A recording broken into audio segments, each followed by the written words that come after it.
SMART goals aren't new or revolutionary. They've been embedded in many businesses for decades. Using SMART, specific, measurable, achievable, realistic, and time-bound goals is a great concept. But now it's quite outdated, and more organisations are moving away from the complexity of an acronym. If you still use SMART goal setting, your team members are probably slagging it off as a ridiculous acronym that just gets in the way of having great conversations and turns goal setting into just another process. Just saying.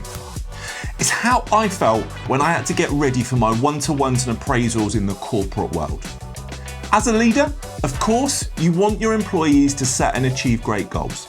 So what does it mean to aim for and hit great goals?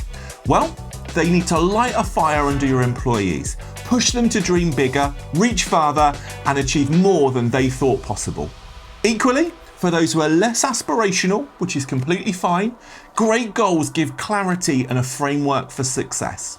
We all want to feel a success, right? Goals are more than just an acronym. So here's 3 top tips to help you bring your goal setting to life. Number 1, look for the data. If you're looking at setting some goals that are about the job that you do or that your team member does, do your homework. Look at past data, look at events and gather information from a number of places in order to help you to create great goals. Without that insight, you can't build on past successes, you can't build on failures, you don't know what worked and what didn't. Maybe you've got performance data, call handling times, customer service questionnaire outputs, data accuracy challenges, or previous project outcomes. These should all start a conversation about what potential future goals could look like, and you can also identify some successes to recognise too. Number 2, encourage your team members to get feedback. Ask. Asking for feedback can sometimes be daunting, but getting a sense of the views and perceptions of others can really help to identify some great goals that might help to develop style and your personal approach.